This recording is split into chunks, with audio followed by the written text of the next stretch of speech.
Here's Joshua.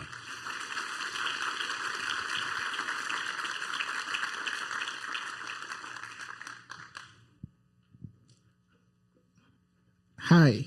Okay. 1 every 3 seconds, and 1 out of 4 persons in their lifetime. That's how prevalent stroke is globally. Think about this for a second. It's ridiculous, right?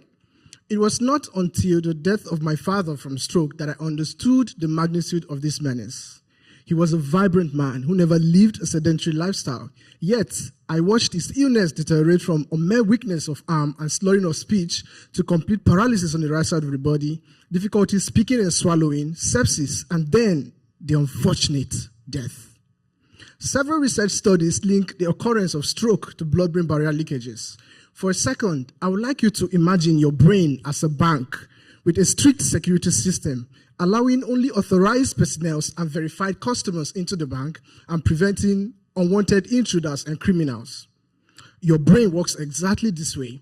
It has a highly selective structure known as the blood-brain barrier that permits only useful substances like nutrient and oxygen into the brain and keeps out harmful ones like bacteria. Now, again, imagine that your bank's security system fails and criminals invade the bank. Total chaos, right? That's exactly what happens in the brain during a stroke. The blood-brain barrier becomes compromised and unwanted substances leak into the highly restricted brain environment, causing degeneration. And guess what? Despite years of research, there is still no standardized method of quantifying or tracking these leakages. This is where my research comes in. I use a novel technique known as the post-pre method to evaluate the integrity of the blood-brain barrier. First, I acquire 2 sets of brain MRI images, one with the injection of a dye known as a contrast agent and the other after injection.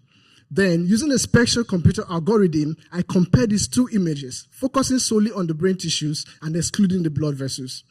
In an intact blood-brain barrier, these images are expected to be identical. So, a significant difference between these 2 images within a predetermined threshold indicates blood-brain barrier leakage. Why is this study even important? By comparing the pre- and post-contrast MRI images, we can pinpoint the exact location and extent of blood-brain barrier leakages. We could detect stroke before the onset of symptoms and monitor patient responsiveness to treatment. We could even predict that an apparently healthy individual is at risk of developing a stroke. The possibilities are exciting. I may not have been able to save my father from stroke, but this research could improve the quality of lives of millions of people all over the world. Thank you.